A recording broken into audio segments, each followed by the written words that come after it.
Vendredi 9 février 2018, la librairie Ombre Blanche recevait l'équipe de Chênes Éditeur.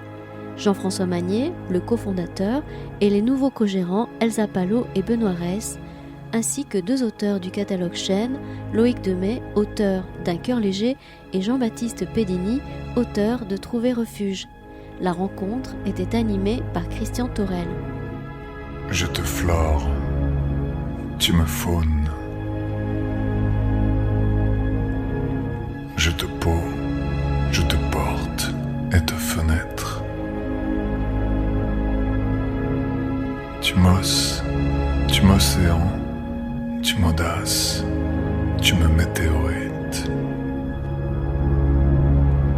Je te clé d'or, je t'extraordinaire, tu me paroxysme.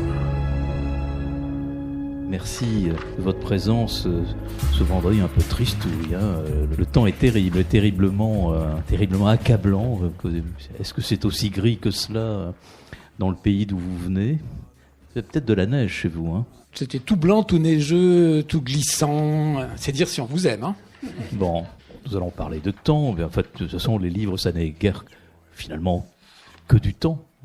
C'est beaucoup de temps, vous en savez quelque chose chez Chênes, c'est du temps que vous mettez à l'œuvre du temps justement. Mais avant de parler de temps, quelques mots d'accueil pour toute l'équipe qui est là ce soir, donc pour Elsa Palot qui a été mon interlocutrice. Vous êtes souvent revenu à la charge parce que finalement, je sais pas, c'est pas aussi facile que ça de m'avoir au téléphone. Vous avez passé beaucoup de temps avec beaucoup de patience pour finir par monter tout ce moment que nous allons passer ensemble. Benoît Reyss, qui est votre compagnon de route pour cette maison, mais vous allez en parler tout de suite. Ils sont pas du tout compagnons dans la vie, hein. Alors on n'est pas obligé de savoir. Hein. Tu dis compagnon. J'ai dit compagnon de route. Moi, j'ai compagnon de route. Les compagnons de route au Parti communiste français ou dans l'international, dans le Comintern, ils s'étaient pas paxés. Hein. Et Jean-François Magnier, qui d'ailleurs tu seras le premier à prendre la parole. Enfin, je vois que tu n'as pas perdu la main. Et nous écouterons, on va dire peut-être plus silencieusement, Loïc Demey et Jean-Baptiste Pedini, qui sont les 2 auteurs que nous avons décidé, Elsa et moi, d'inviter ce soir pour fêter ou revoir encore ce compagnonnage entre Ombre Blanche et les éditions Chênes. Peut-être avant toute chose, parce qu'il était question de temps, mais il est aussi question de terre ou de lieu, et je crois qu'il y a une chose essentielle, fondatrice, matricielle dans le travail de Chênes, c'est ce lieu.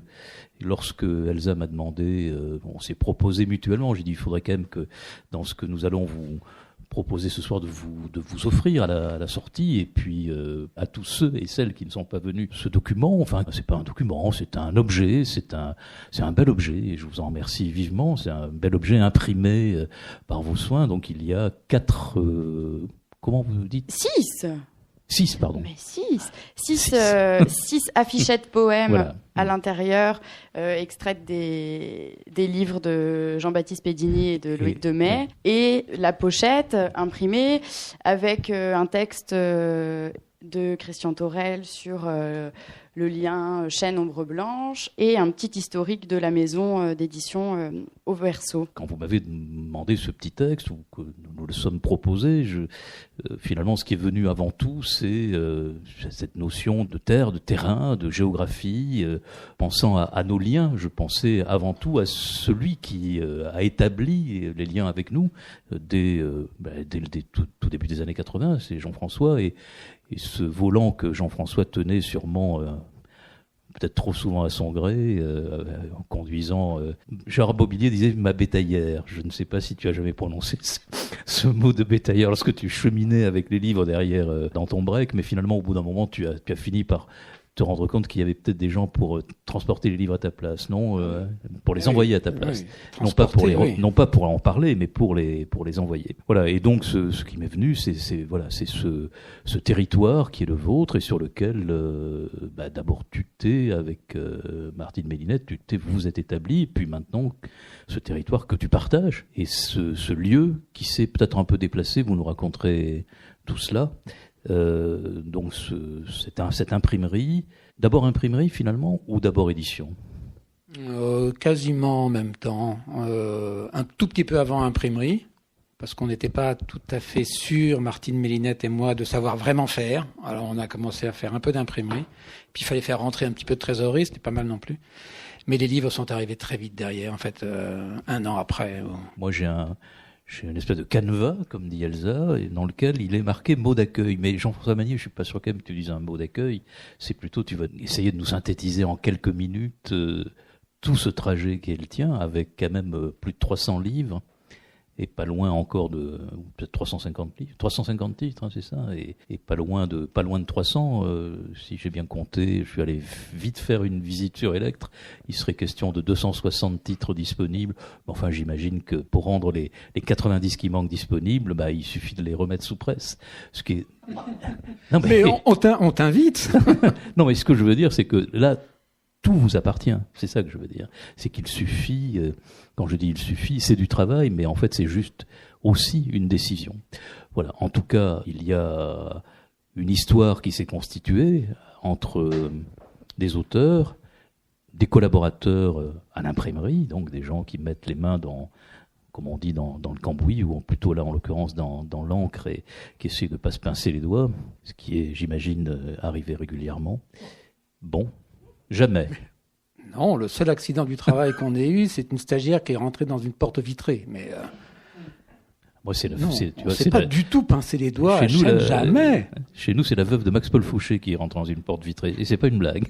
Bon, raconte-nous alors ces liens entre tous ces auteurs et toi, et comment un jour tu as décidé qu'il fallait mettre ça un peu de côté, et tu as passé la main. Donc effectivement, j'ai créé cette maison d'édition Chêne en 1978-1980 avec Martine Mélinette, avec laquelle je partageais à ce moment-là ma vie. Et très vite, on a eu ce désir d'être indépendant dans nos choix intellectuels. Et du coup, pour gagner cette indépendance, on a décidé, c'était une période assez post-68 art, de faire tout en fait, donc d'imprimer et de diffuser nos livres. Donc ça paraît comme ça couler de source aujourd'hui, mais ça tombait pas sous le sens, et on a commencé tout petit, et puis ça a fonctionné. En gros, ça a mis 10 ans, à peu près 10 ans pour sortir la tête hors de l'eau. Je vois, monsieur, que vous ouvrez des yeux comme ça, mais quand on a le nez dedans, enfin devant, c'est très long, parce qu'on se dit, voilà, ça va mettre tellement de temps et tout ça. Mais quand on se retourne, quand c'est derrière, plus facile quand c'est derrière. Mais 10 ans pour réaliser un rêve et bâtir un outil de création, dans sa vie, c'est pas si long, en fait, 10 ans. Je trouve que c'est un juste prix à payer, en fait. Ça pouvait pas bien être autrement. Enfin, il me semble. Et puis encore 10 ans pour consolider tout ça. Et puis après, au bout de 20 ans, je me suis posé la question, donc très en avance, de la transmission. Parce que c'était un catalogue singulier, parce qu'il y avait des œuvres que je voulais continuer à défendre. Et je voyais bien que j'étais pas l'avenir de la maison Chêne. Donc j'ai beaucoup réfléchi, j'ai beaucoup travaillé à cette question de la transmission. Ça faisait un peu rigoler les gens qui nous connaissaient ou qui me rencontraient à ce moment-là, parce que j'avais pas du tout l'âge d'arrêter, mais je savais bien que c'était long et compliqué. D'autant plus compliqué que l'entreprise était très centrée autour des deux fondateurs, donc de Martine Mélinette et moi, et que ça, il faut savoir s'effacer pour que ça puisse continuer. Hein. Et puis voilà, je me suis cassé les dents une première fois, mais on apprend dans les échecs. Donc j'ai souhaité transmettre à une personne qui travaillait avec moi, et ça n'a pas fonctionné, et ça a été difficile pour tout le monde, pour elle et pour moi, et pour l'équipe aussi. Puis il a fallu reprendre, repartir, et remonter l'entreprise qui, à ce moment-là, n'était pas en si bon état que ça. Et 2 ans après, j'ai proposé aux personnes qui travaillent avec moi de réfléchir à une reprise. Ça me travaillait depuis tellement d'années. Donc l'entreprise avait déménagé, mais ça je vais laisser Elsa et Benoît en parler. L'entreprise avait déménagé, elle était à nouveau positive, les auteurs avaient suivi, on se sentait en confiance. Et donc j'ai proposé aux salariés, c'est-à-dire, je sais pas combien vous étiez, 7, 5, de réfléchir à une reprise en interne, ce qui me paraissait être la meilleure solution, celle que je souhaitais privilégier, tout en disant, si personne ne s'y lance, moi de toutes les façons, je chercherai à vendre, donc je favoriserai une reprise en interne. Ça me paraissait, une fois de plus, de loin la meilleure solution. Et on s'est donné des dates, et je leur ai dit, je vous tiendrai au courant de l'évolution de mes recherches, mais de votre côté, réfléchissez. En gros, je ne ferai pas encore 20 ans. Et puis, Elsa, qui est à côté de moi, m'a dit un jour, moi ça me dit, mais j'ai pas envie de m'y lancer seul. Les autres salariés souhaitaient continuer à travailler, mais ne souhaitaient pas s'associer à Elsa. Et donc, on a cherché, Elsa et moi, qui pouvait compagnonner dans cette reprise. Et il se trouve que Benoît Reiss, qui est un auteur de la maison que Chênes avait publié 3 fois, m'avait dit, il était au Japon à ce moment-là, il m'avait dit, moi j'ai travaillé dans l'édition il y a longtemps, j'aimerais bien revenir en France, et puis si vous avez une place, je travaillerai bien avec vous à Chênes, pas du tout pour reprendre la maison, mais pour travailler comme salarié. Voilà, on a pensé à lui et ça s'est fait comme ça. Alors, avant de laisser la parole à Elsa et Benoît qui vont vous raconter la suite de la maison, et puis après les auteurs, je voudrais dire un mot de la présence de Chênes ici dans cette librairie, parce que c'est une histoire, c'est aussi un compagnonnage. Et Chênes a pu grandir et surtout être audacieux dans son catalogue.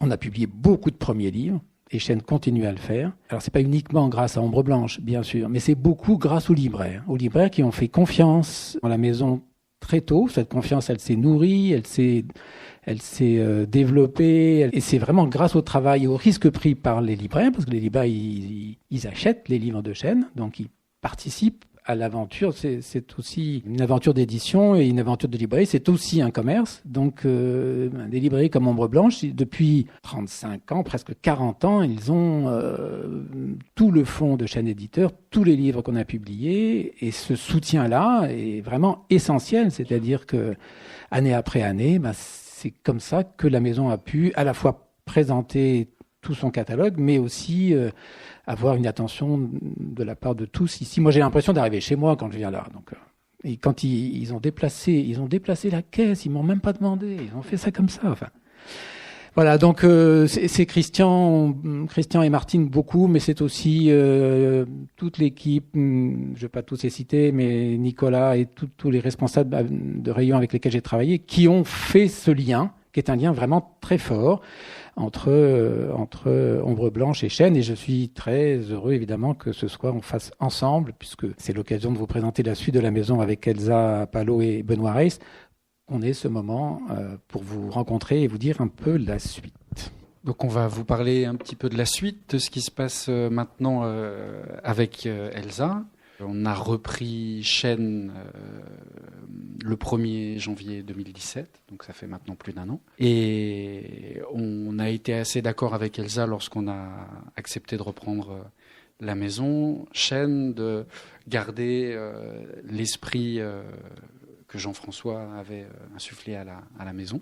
Déjà en gardant le lieu de Chênes. C'était important, je pense, pour Jean-François que les choses se passent là, c'est-à-dire à Devecey, en Ardèche, près du Chambon-sur-Lignon, entre l'Ardèche et la Haute-Loire. Et c'était important aussi de conserver cette idée d'indépendance, qui n'est pas une idée, l'indépendance de Chênes, qui est une indépendance qui va de la fabrication du livre jusqu'à la diffusion du livre, puisque je pense que, alors après, je pense que vous le saurez mieux que moi, mais il y a plus d'autres éditeurs qui ont un seul représentant qui vient auprès des libraires pour présenter les livres seulement d'une seule maison d'édition. Donc nous, on a vraiment cette indépendance-là du début jusqu'à la fin. Et donc nous, on voulait conserver ça, sachant que c'était la force de Chênes, c'était ce qui faisait sa particularité, mais pas seulement sa particularité, aussi sa présence continue. Du coup, voilà, Elsa et moi, on est tombés d'accord dès le départ sur cette idée-là. Donc je suis venu m'installer dans la région venant de Tokyo, ce qui n'est pas à côté, mais voilà, je l'ai fait. Et ensuite, rapidement, on a mis en place le travail tous les deux, c'est-à-dire qu'on est vraiment complémentaires. Elsa s'occupe beaucoup des relations presse, de l'animation, de la comptabilité, mais moi aussi je m'occupe de la comptabilité, je m'occupe plus des relations avec les auteurs, mais Elsa a aussi une collection de poésie, donc vraiment chacun n'a pas des tâches séparés. On travaille vraiment ensemble et on met les mains partout dans la maison. Et ça aussi, c'était important de pas séparer les choses. Voilà. Dans cette continuité-là, on a aussi repris, en reprenant Chêne, on a repris l'entièreté des salariés de Chêne Éditeur. Donc, il n'y a pas eu de mouvement. Ce qui se passe parfois lorsqu'il y a des reprises de maisons d'édition par d'autres éditeurs. Nous, on a vraiment conservé tous les salariés qui travaillaient à Chêne. Et puis, le catalogue, voilà, évidemment, le fond, le catalogue, toujours travailler sur le fond. Alors, comme moi, j'ai été publié la première fois en 2004 à Chêne Éditeur, que je connaissais évidemment la maison avant, je connaissais la maison d'édition, et c'est une maison d'édition que j'avais envie de défendre depuis longtemps. Donc j'étais vraiment très content. Je pense pas que j'aurais accepté de travailler pour n'importe quel éditeur. Je savais que Chêne avait cette volonté toujours de défendre ses auteurs, une défense des auteurs qui passe pas nécessairement par les textes les plus vendeurs, on va dire, et c'était quelque chose... Voilà, c'est quelque chose à laquelle je tenais, qui fait que j'ai accepté très naturellement la proposition de reprendre la maison. Pour brièvement vous présenter le catalogue que vous connaissez sans doute déjà, il y a, je veux en oublier aucune, cette collection à Chêne. Rapidement, si vous les connaissez sûrement, vous avez la collection verte, qui est la collection historique de Chêne, qui est dirigée maintenant par Jean-François Magnier et Jean-Claude Dubois. Collection de poésie qui a été, je pense, la première mise en place à Chêne. Vous avez la collection grise. Aujourd'hui, on va écouter Jean-Baptiste Pédini qui va lire le dernier livre paru dans la collection grise, qui est une collection où on va plutôt faire entrer les auteurs qui n'ont pas beaucoup publié ou jamais publié, dont c'est la première publication et qu'on va suivre ensuite. Et c'est une collection que je dirige maintenant. Vous avez la collection Grand Fond, la couverture est rouge. Là, c'est plus un laboratoire de recherche dans la prose qui est dirigé aujourd'hui par Mariette Navarro et Antonio Verli, où est publié le dernier livre de Loïc Demey, D'un cœur léger. Cette collection, donc des collections de couleurs, vertes, grises, rouges. Et puis, moi, je m'occupe aussi d'une collection un peu particulière, qui est une revue qui est faite en collaboration, enfin en coédition avec le TNP de Villeurbanne, qui s'appelle Les États provisoires du poème, et qui paraît chaque année autour d'un pays avec des contributions différentes de personnes, de poètes, parfois d'universitaires, de spécialistes, etc. C'est une de nos collections aussi qui est suivie depuis maintenant 17 ans. Voilà, pour faire un bref panorama des collections. Et moi, je vais faire les autres. Donc, il y a également la collection Poèmes pour grandir, qui a été créée en 1985 et qui est quand même une des collections pionnières en termes de poésie jeunesse contemporaine, qui se veut du coup un éveil à cette poésie pour les plus jeunes. Mais elle rencontre également beaucoup de succès auprès des adultes. Donc cette collection, c'est moi qui la dirige actuellement. Et il y a aussi dans cette collection un soin particulier qui est porté à l'illustration et à l'objet livre. On essaie vraiment de créer du lien entre le texte et les images. On a une autre collection qui s'appelle D'une voix l'autre, qui est la collection étrangère.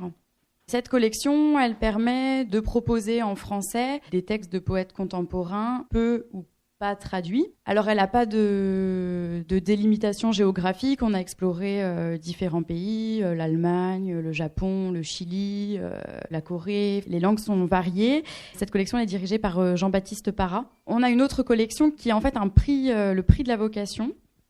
Donc ce prix, il est attribué chaque année à un jeune entre 18 et 30 ans sur manuscrit par la fondation Marcel Bleustein-Blanchet. Voilà. Et donc, il y a un jury qui se réunit, dont Chêne fait partie, mais pas que. Il y a également des libraires, des journalistes, des auteurs. Et chaque année, Chêne publie le lauréat de ce prix de poésie. Donc, Jean-Baptiste Pédini, qui va lire après, avait gagné ce prix en 2012. C'est ça. Voilà. Et puis, pour finir, avec Benoît, donc on a évidemment envie de conserver toutes ces collections que Jean-François Magnier et Martine Mélinette ont mis en place. Mais on a également envie de faire d'autres choses, de développer un petit peu la maison. Et donc, on a le projet d'une nouvelle collection qui va s'appeler Grand Ours, dans laquelle chaque auteur publié proposera sa propre vision de la nuit, donc dans tous les sens du terme. Et on a envie que cette collection présente une variété des genres, en tout cas, donc de la poésie, mais aussi du récit, de l'essai, du témoignage, enfin voilà, qui est vraiment une mixité des genres autour du thème de la nuit. Donc voilà, ça c'est une nouvelle collection qu'on va essayer de mettre en place dans les années à venir. Je ne vais pas m'attarder, on voulait vous parler, mais Jean-François l'a fait, donc des relations avec les libraires qui sont très importantes pour nous, cette autodiffusion qui nous permet de créer un vrai tissu de relations avec les libraires. Chêne a actuellement 350 librairies partenaires. Alors qu'est-ce que ça veut dire, librairie partenaire ? Ça veut dire que ces librairies reçoivent chaque année la visite de notre représentant. Donc on a un salarié qui visite des libraires en France, Suisse, Belgique, à peu près 350 points de vente par an, pour présenter nos nouveautés et notre fonds.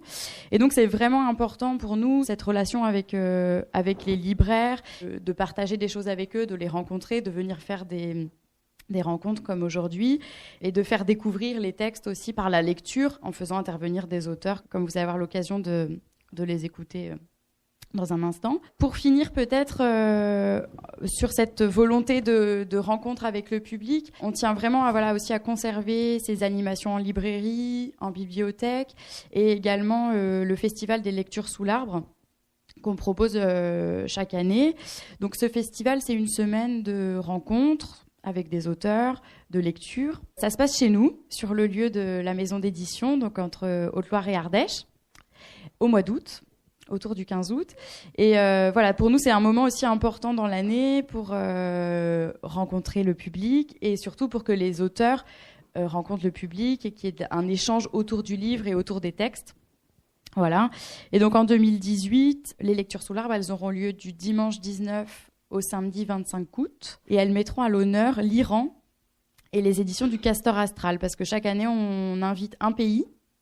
Donc il y a une dominante dans la programmation autour du pays invité, et un éditeur a présenté son catalogue. Donc ce sera l'Iran et le Castor Astral pour cette année. Voilà, pour finir, juste remercier encore Ombre Blanche de nous accueillir ce soir, et on est très contents de marquer un petit peu le coup de cette soirée en vous offrant donc à l'issue de la lecture cette petite pochette avec des affichettes des poètes que vous allez entendre tout de suite. Merci, et je pense que vous allez peut-être nous dire quelques mots de nos deux invités, et tout d'abord celui qui vient du plus loin, presque à la frontière, là-haut, dans les frimas de la Lorraine, Loïc Demey. Loïc Demey, c'est le sujet de ce livre-là. Hein. Ce n'est pas le seul livre de Loïc Demey. C'est une variation imaginaire sur Dormeur du Val d'Arthur Rimbaud. Nous allons peut-être écouter Loïc Demey, mais avant tout, peut-être Elsa ou Benoît, vous allez nous dire d'où vient Loïc Demey, qui est Loïc Demey. et je signale que, juste avant, j'ai lu ce très beau papier de Patrick Boucheron. Loïc Demey a eu cette chance quand même, c'est pas si fréquent au bout du compte, d'avoir vraiment un article extrêmement élogieux et très beau, et je crois très juste, de Patrick Boucheron, qui est bien connu ici à Toulouse, puisqu'il vient régulièrement chez nous rendre visite. Je te lune, tu me nuage, tu me marée haute, je te transparente, tu me pénombre, tu me translucide, tu me château vide et me labyrinthe. Tu me paraboles. L'équipe de Chêne Éditeur à la librairie Ombre Blanche à Toulouse le 9 février dernier lors d'une rencontre animée par Christian Thorel. Je t'équinoxe, je te poète, tu me danses, je te particulier, tu me perpendiculaire et sous-pente. Tu me visible, tu me silhouette, tu m'infiniment, tu m'indivisible, tu m'ironies. Je te fragile, je t'ardente, je te phonétiquement, tu me hiéroglyphe. Alors pour présenter brièvement Loïc Demey, donc Loïc Demey, il est né en Lorraine et il vit désormais près de Metz. Il est professeur d'éducation physique et sportive. Alors, il s'inspire des univers poétiques et musicaux pour bousculer la langue afin de la mettre au service du récit. Et il intervient en milieu scolaire dans le cadre de rencontres et d'ateliers d'écriture. Il initie les élèves à sa démarche et notamment, il a une démarche auprès des enfants dyslexiques.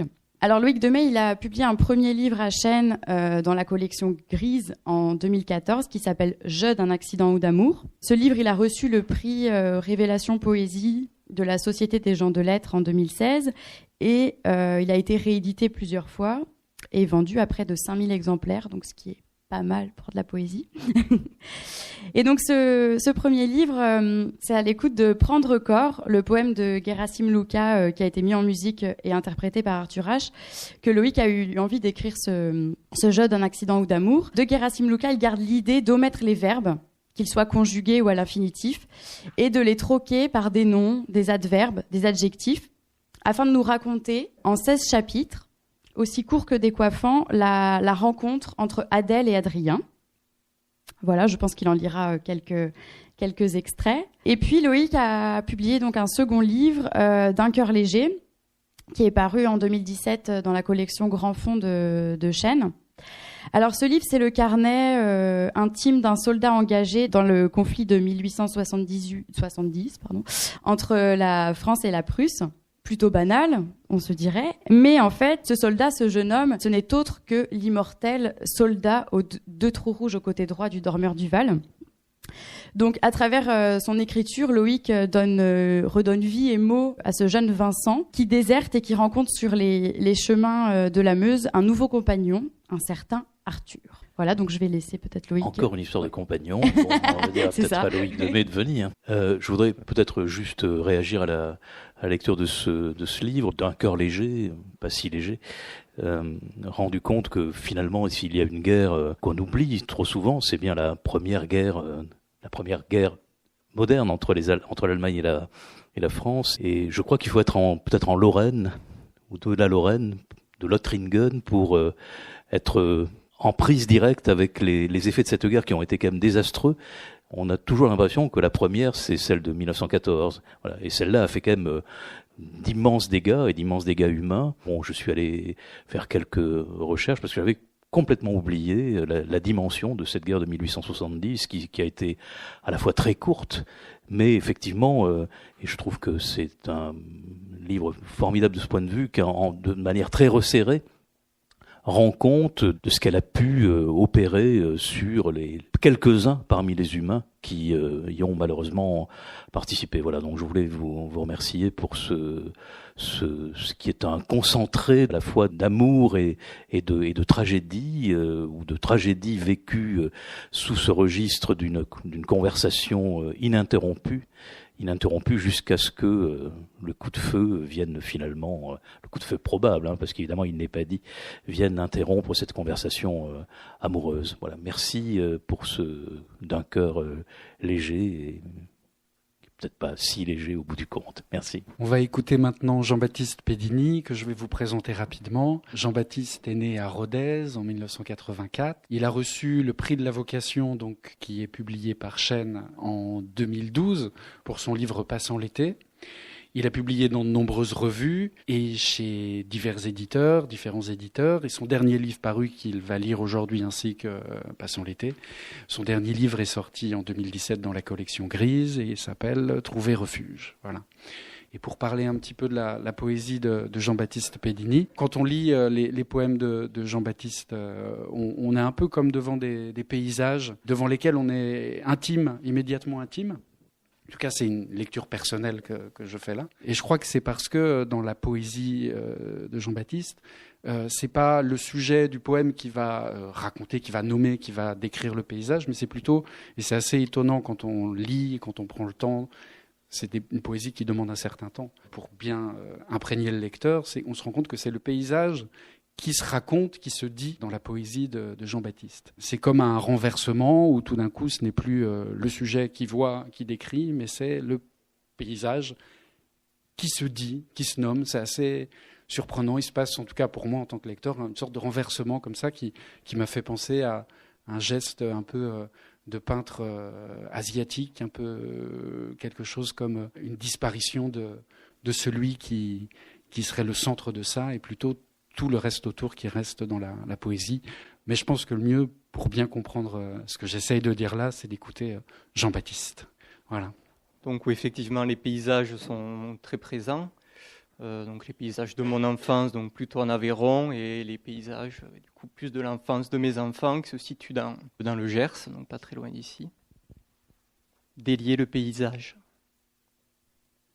Si l'angoisse de vivre tient, si le désir s'étiole,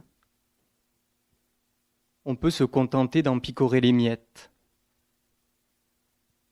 Un rejet curieusement seul dans les branches du cerisier.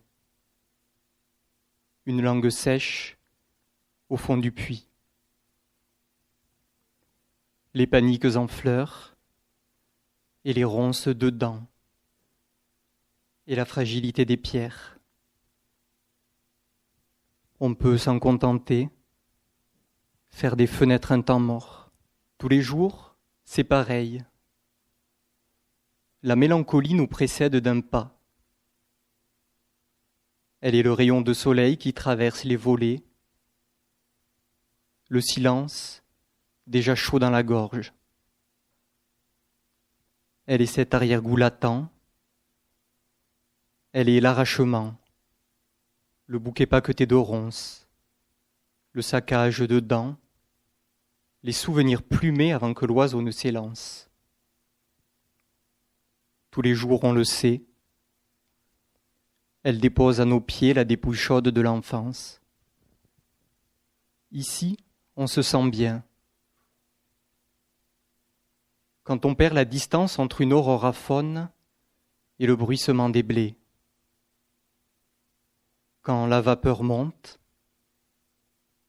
quand on ne distingue rien au-delà de la voie ferrée,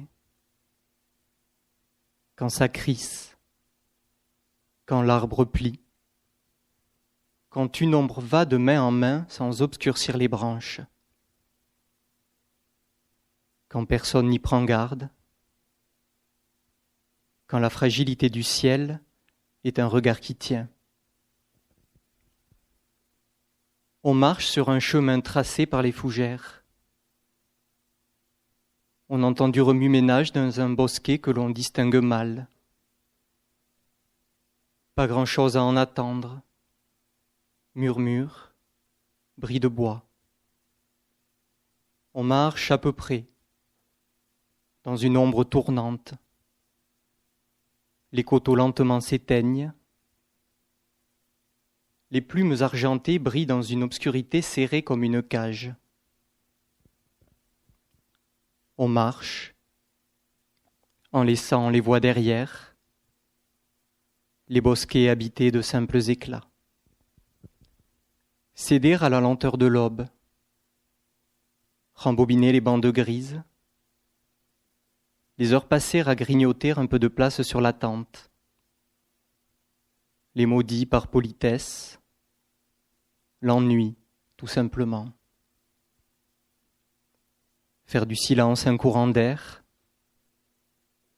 laisser un soleil timide monter sur l'appui de fenêtres, sur les corps en bataille que les rideaux masquent à peine. Trouver refuge dans un matin d'effet. Après l'orage, tout est un peu chancelant. On passe de longues heures à retirer l'argile sous les semelles du jour. On va avec les pieds trempés et peut-être les sorties de piste.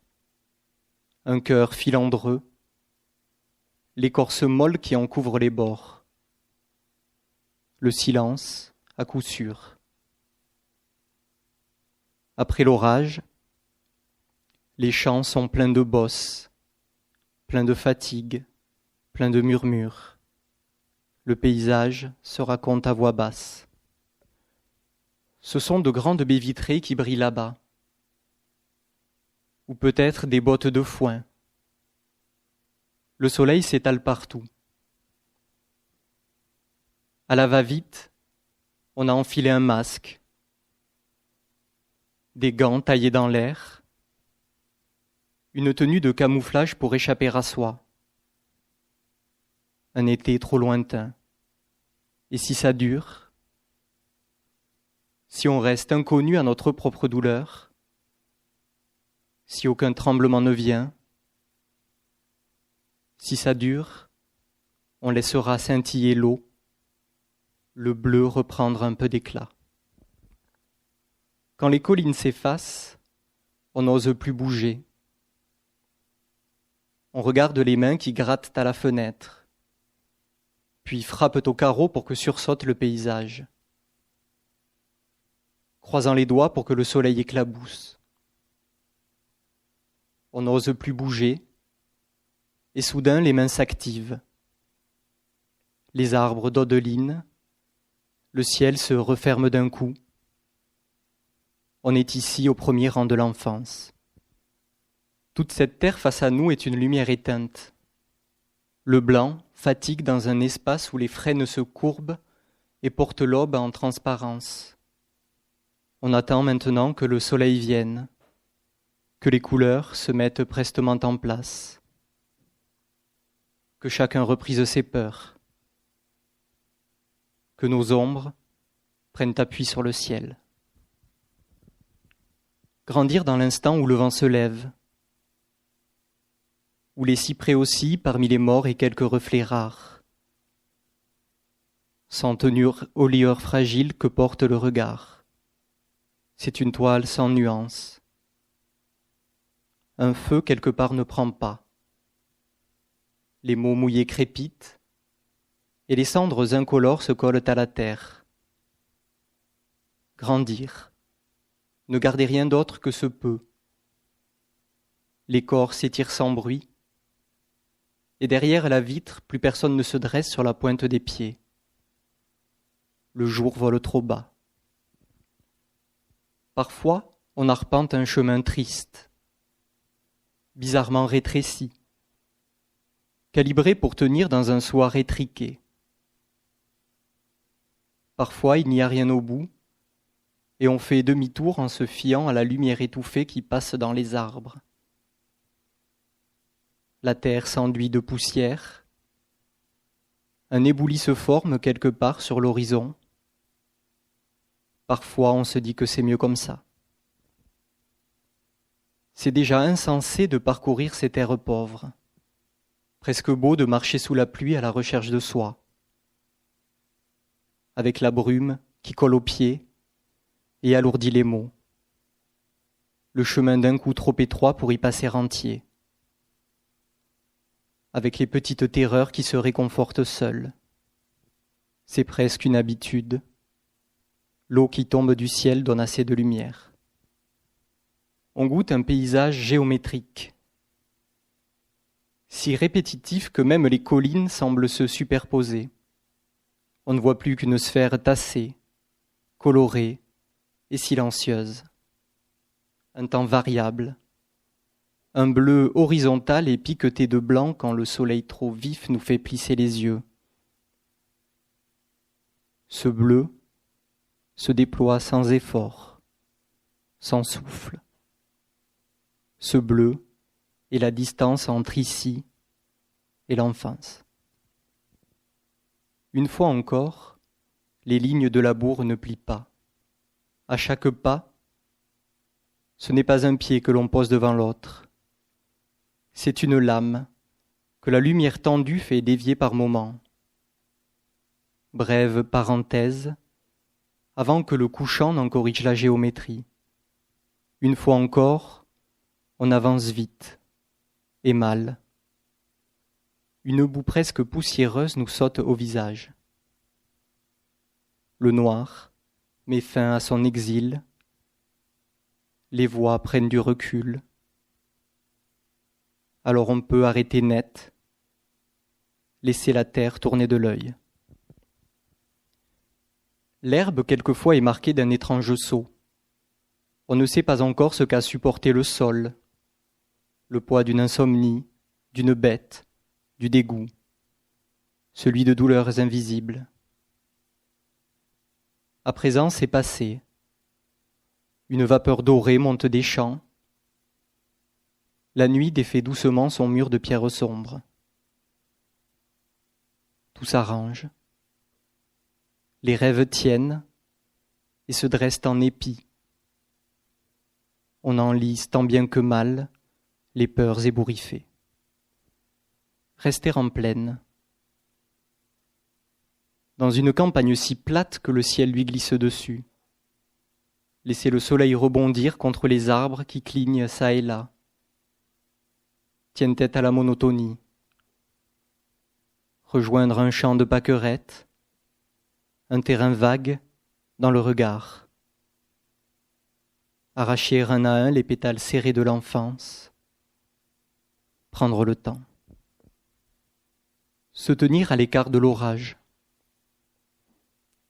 Ne rien distinguer d'autre que les coups de fouet de la pluie sur les branches voûtées. La détresse des feuilles qui s'en vont en spirale, et les voix impatientes que l'ennui de vivre plaque au sol. Garder longtemps en tête l'écho distrait du tonnerre. Taire la peur comme un secret. Le lierre a maintenant atteint les branches. Il s'accroche au feuillage tel le brouillard à la mémoire.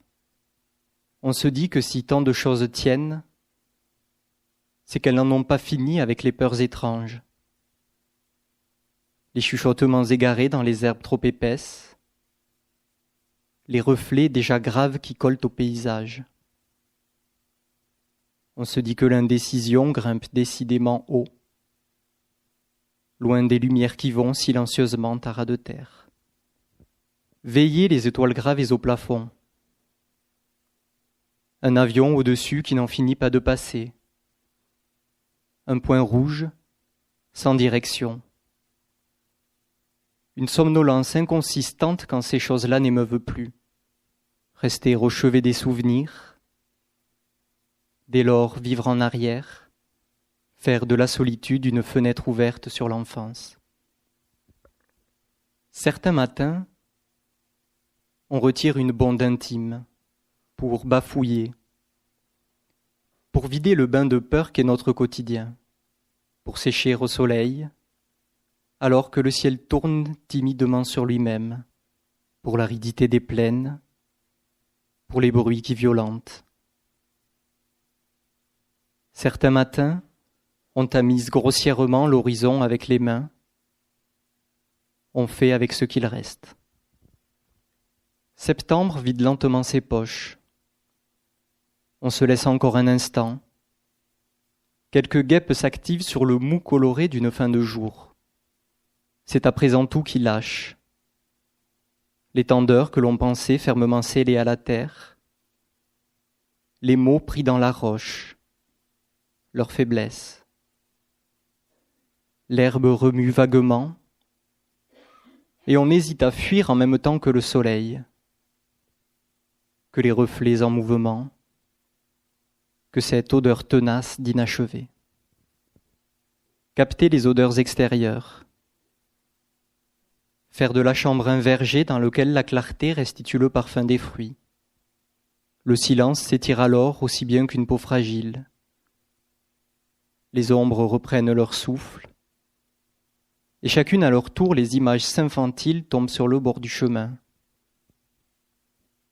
Couloir aux taches rouges, noyau juste visible quand le jour se resserre. Sans dégager en toute hâte, ne garder des souvenirs qu'un arrière-goût de pêche blanche. Merci.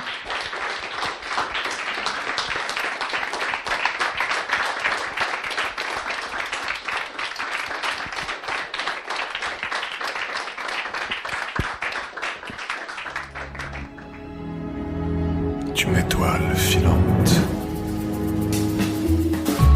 tu me volcanique, nous pulvérisable.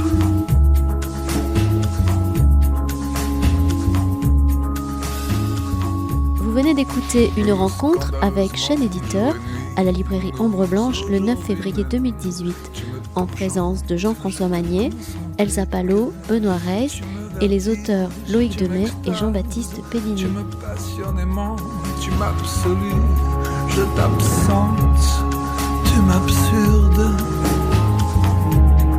Je te narine, je te chevelure, je te hanche, tu me hantes. Je te poitrine, je buste ta poitrine, puis te visage, je te corsage, tu m'odores, tu me vertiges, tu glisses, je te cuisse, je te caresse, je te frissonne, tu m'enjambes, tu m'insupportable, je t'amazone.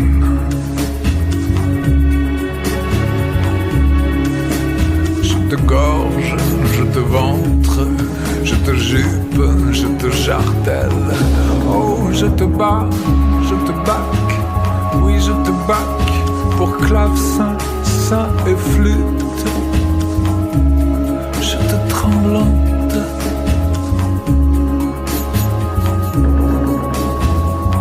Tu me séduis, tu m'absorbes, je te dispute, je te risque, je te grimpe, tu me frôles, je te nage, mais toi, tu me tourbillonnes, tu m'effleures, tu me cernes, tu me chairs, cuir, peau et morsure, tu me slips noir, tu me ballerines rouge, et quand tu ne ôtes pas mes sens, tu les crocodiles, tu les phoques, tu les fascines, tu me couvres, je te découvre, je t'invente parfois, tu te livres.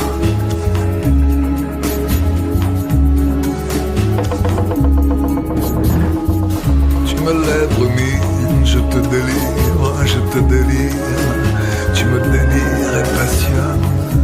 Je t'épaule, je te vertèbre, je te cheville, je te cille et t'épille. Et si je ne me plate pas avant mes poumons, même à distance, tu m'es seul.